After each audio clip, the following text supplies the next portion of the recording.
Okay, this is our diagnostic radiology correlates with clinical anatomy. Here we have an x-ray looking straight out at us.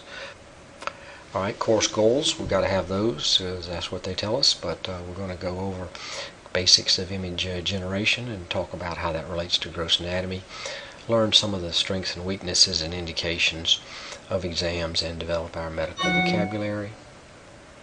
Okay, radiology imaging started with Wilhelm Röntgen, won the Nobel Prize in 1895, the first Nobel Prize. So with all those hot button physicists around that turn of the century, just remember a radiologist got the first Nobel Prize.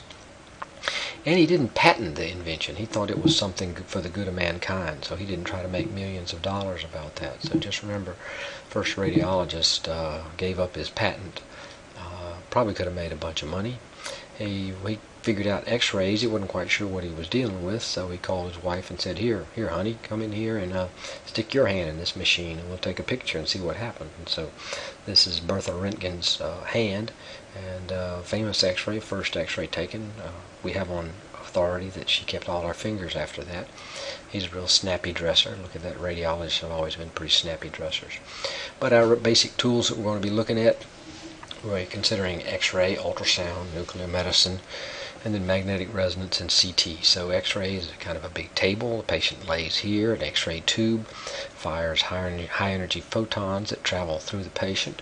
Here we have ultrasound. This is a mechanical probe which is sending sound waves which vibrate through the patient and return. And then the CT scanner and the MR scanner look a lot alike. There's a table and it's fed on this gantry that goes into this donut type space here, and that's where the x-rays travel across the body. Or the MR scan is using magnetic fields and radio waves to gather information. But these are slices or tomographic data that we get. Nuclear medicine, the patient lays here. This is a nuclear medicine camera, somewhat like a big Geiger counter. It just counts how much radiation comes out of the patient and is able to map that to help localize disease and assess physiology. So our imaging is really broken down to how we can get an image. And ionizing radiation is one of the big ways. X-ray, CT, and nuclear medicine all use that. And these are strong photons, high-energy photons that have to travel through the body. And it's that travel through the body and that transmission and absorption that help generate an image. And so those are the ionizing radiation modalities. Now we can use sound waves and generate ultrasound, and magnetic fields and radio waves and generate magnetic resonance. So we'll talk a little bit about that. But I think when we think about an image, we also have to think about, when we look at an image, we can have a whole projection image, something like we're just looking at this hand here, and then we can also have something like a tomogram or a slice or a section where we're looking at our loaf of bread, where we're seeing more of the internal structure. So we're always talking about whether we have projection images or slices or whole or not. Alright, so here's our friend. He's laying on the x-ray table. He's very happy. He's got high energy photons shot through his body, and we're generating this x-ray, and it shows how much the x-rays travel through. Some of them are blocked by the bone and some of them travel through, but we get an outline of the spine and the pelvis and the abdominal structures that are in there. And so this would be a whole projection type image. Now, if we have our friend laying here and we're able to take a slice right through the middle of him right here, on this diagram, this is what we might see. He might not be happy being cut in half like that, but we'd be seeing his right side on this side and his left side on this side in this diagram, and lo and behold, that's what our CT scanner is able to get. So we're seeing a slice, a tomogram, a section through the body, and that would be the other type of imaging that we're going to talk about.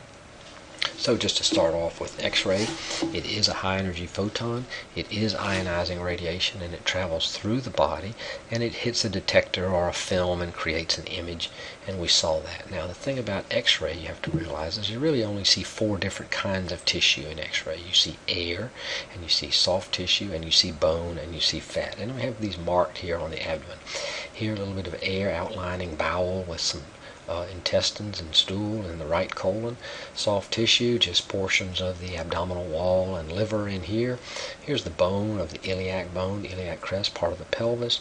And here, this little darker area we're seeing here, that's a little pelvic fat which is outlining the bladder. So really just basic 4 densities that we can see. But since we know there's more in the abdomen and the body than that, we can sometimes give the patient something additional to try to help us see things that are not available. And for instance, here we've had our friend drink some barium. It's kind of a ground up rock, I've called it that. I think it's probably more of a metal, but it outlines the lumen, outlines the stomach, and we can see, is the stomach open, is it closed, is it leaking? It's just a giant tube, and we're just trying to assess that, but that allows us to see that, some sort of oral contrast. And we can also inject some contrast because it's water soluble in the bloodstream, and here we have some liquid iodine that is flowing with the bloodstream, and it's outlining the aorta, the big artery right here in the middle of the abdomen, and showing us the blood flow going to the kidneys, and it can show the same thing. Are the blood vessels open? Are they closed? Are they partially blocked? Are they dilated? You know, this person actually has a little bit of an aneurysm right here, sitting right down here, and just as a side note, Albert Einstein had an aneurysm and then died of an aneurysm. So there, how's that for a fact for today? All right, CT scanning, computed tomography. It's again a high energy photon. It is ionizing radiation. The difference is the x-rays travel through the patient and create a numerical value on the detector, and the detector rotates and it does it again. So we create this numerical value list of where all of the density tissues are, and we're able to create a picture which is a slice of the information of the patient. And since this is digital data, we can tell the computer to stack all those digital images up in a row and make a section in a different plane. So we can change our planes of section, whereas typically we might see a transverse section where we just slice right through the waist of the patient. But with the computer we can have that data reformatted into other planes, and such here we're seeing a midline or a sagittal plane. We'll talk a little bit more about these planes later, but we can get other planes. Nuclear medicine, it is ionizing radiation. In this case, we've injected the radiation into the patient, and it goes to where that radiation particle has been tagged to go. Here we're seeing it in the skeleton, and it can show us, is the skeleton functioning normally or not? Are there any areas of abnormal metabolism? So it's very good at showing things about physiology and pathology. Doesn't have quite as good of anatomy, but we can get physiological information. So those are our ionizing radiation tools that we have, and it's become much more of a concern, or at least something that be advised. And we see these articles coming out, computed tomography, a source of radiation exposure, and articles about radiation risk, what to tell the patient. And it is a factor to be considered, and generally we wouldn't want to use ionizing radiation in the patient if we could get an answer in some other method, and especially when we're dealing with pediatric patients and OB patients, because that radiation risk, however small that is just a greater concern in those type of patients. So if we kind of tried to look at it, which one of these things doesn't fit, I don't want you to really think CT scans are right up there with nuclear explosions and melted nuclear reactors like the Fukushima reactor in Japan, or the 3 Mile Island reactor.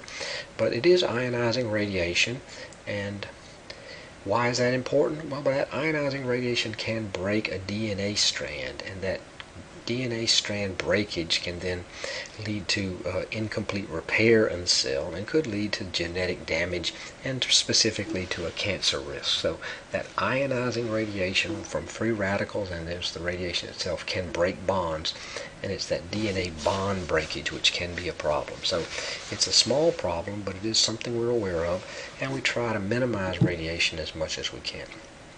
So what else can we do? Well, the good side is we have other ways to image. We have sound waves and magnetic fields and magnetic resonance, so we can get an image in that way.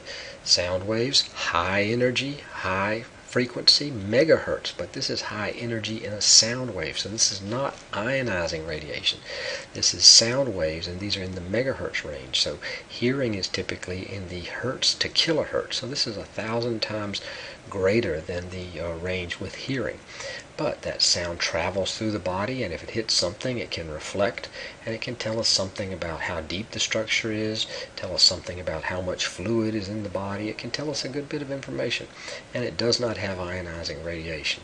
So the sound waves travel through the body, and if they strike something, they can create an image. Sometimes they can reflect off of a structure. Here we're seeing a gallstone, but it's like this. This is our transducer that generates the sound. It travels through the body, and if it hits something, it can be reflected and come back to the transducer and help us generate a picture. But that is a sector image. It's a smaller field of view, but it is a way to get an image without ionizing radiation. Just a few typical examples we've got here. Gallbladder. Nice fluid-filled structure. We can see a few of those stones layering out in the gallbladder. Here's our kidney. We can outline that, tell you that that kidney looks fine. It's not obstructed. And here, especially in obstetrics, we can see Junior. He's rocking out here. He's kind of waiting for his due date or his landing date. You know, the heir to the family fortune. He's ready to get out there and impress his parents with how much he knows. But ultrasound, great tool for assessing obstetrics.